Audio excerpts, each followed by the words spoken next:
Okay, good morning. My name's James. I'm the owner of Allied Furnace and AC. And this video today is about how to install a lift gate on a F-150 Lightning, and also how to install the relocate the backup camera. So that way your camera system, your 360-degree camera system, will work well on your F-150. This should work for both the regular F-150s and also the F-150 Lightnings. I understand that the camera system is identical. For those of you that have taken your tailgate off your F-150, you probably know as well as I do that if you disconnect the rear backup camera, all the rest of the cameras, the ones on the mirrors and also on the front, they all get hindered and winds up rendering the entire 360-degree camera system useless. You got to make sure all of them are plugged in. So to install the lift gate, first of all, let's talk about the lift gate. To install the lift gate on the F-150 Lightning, the challenge you're going to run into is that first of all, you need a bracket kit. Now, you can go ahead and buy either a Tommy gate or a Maxon lift gate for your F-150. What's really interesting to me is that the part numbers for the bracket kit, regardless of whether you buy a Maxon or a Tommy gate, the bracket kits that you use for connecting this up to the bed, the part numbers are exactly the same. What's really funny is that if you buy the Tommy gate bracket kit, which even has the cutout for all the power accessories, you can get that for about $275, but if you buy it from Maxon, on the other hand, it's going to cost you closer to $4.50. In my experience, the bracket kit is exactly the same. I haven't seen any difference of any kind whatsoever with it, so I went and bought the Tommy gate one and bolted that one up. It was literally just a straight bolt in. The cutaways for all the switches and outlets were perfect. Bolted right up to my Maxon, and I was good to go. So you can save a couple $100 right there. Next thing is that the backup camera, if you were to go online, you could see that there are some companies that sell like a backup camera relocation kit. This is my camera right here. You can see that I got the camera, I drilled a 7/8 hole. Any electrician will tell you that's for a 1/2-inch knockout. And that's going to be important. You drill a 7/8 hole, and you can see I got my camera inside of a plastic connector there.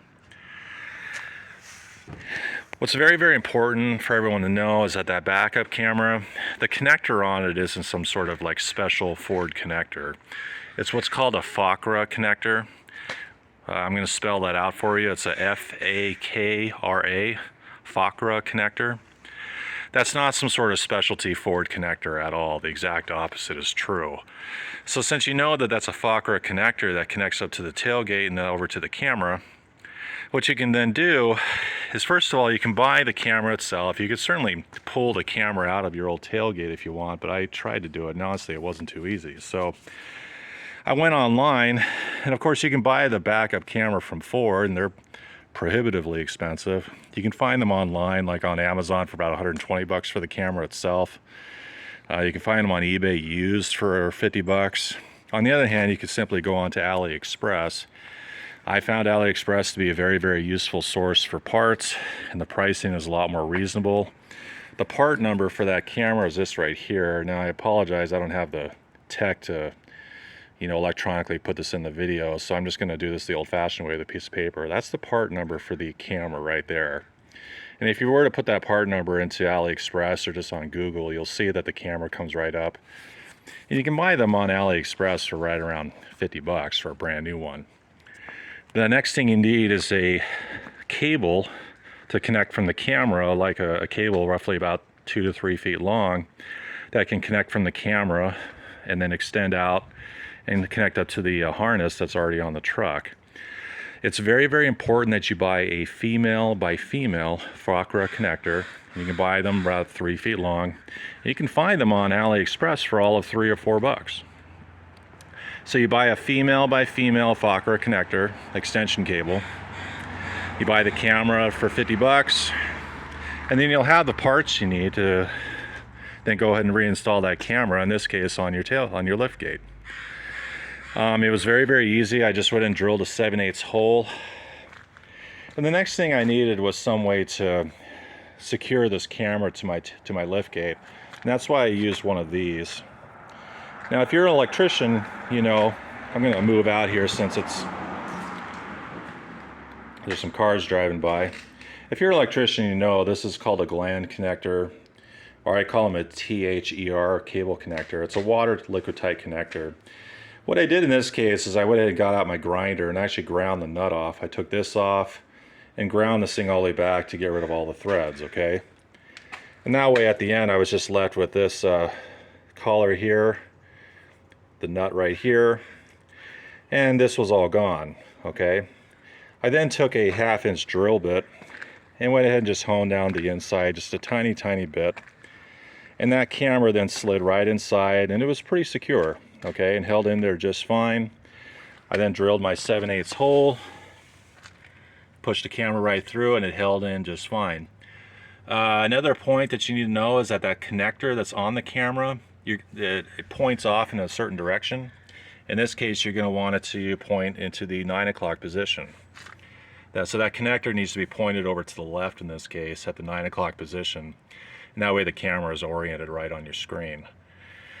It took me less than an hour to drill this, pull the cable through and connect it right up to the harness on the truck, the Fokker connector on the truck. It literally just plugged in and played. Altogether I was into that 55 bucks, okay? Not 150 or 350 or whatever they cost online. It was dramatically less, and it works perfectly. The only other thing that I'll let you know with these is that the original camera location was up higher on the handle of the old tailgate, and it kind of points down to the street. Obviously, when you have it down here, I still get a really good view with my backup camera system. I can see my hitch just fine, and I can make use of the software to back it up to my trailer. And it still works really good, but you can definitely tell that it's closer to the street now and aimed back as opposed to down to the street from a higher location. But all in all, it still works really well. My whole 360-degree camera system works great again, and that's how I made that work. The only other thing I'll let you know with these trucks is that on the Lightning, there is a 12-volt battery up in the front, but Tommygate, Maxon, they don't recommend connecting the lift gate up to that because it's such a small 12-volt battery that it really can't handle the amperage that this thing is going to draw. I believe this thing pulls around 65-70 amps when it's trying to lift a piece of equipment that's like 500 pounds or something like that. And the battery can't really handle it because it's so small. So I went ahead and pulled that battery out, and I went ahead and installed a larger battery that can actually, you know, into the frunk, so that way it can actually handle the amperage. I paid another 100 bucks for the battery. Tommygate, by the way, they actually recommend just putting a secondary battery, put it in a box, and get like a deep cycle or something like that, and put a secondary battery in the frunk. And that's how they recommend doing it, and I'm sure that works perfectly fine. But I'd rather have that extra space in my front for my tools. So I went ahead and just pulled the factory battery out and installed a larger one in its place. It just has to be a 12-volt, of course, to make sure that you get a large enough one that can handle the draw of this, the amp draw of this Tommygate, of the lift gate in this case. So that's how I did it. I hope that saves you some money. I hope that's helpful information. Like I said, that's a Fokker connector. That was the most important thing I had to learn about in order to get the right connector and stuff to extend this backup camera and install it properly on my lift gate. So I hope that helps you, and best of luck. Thanks.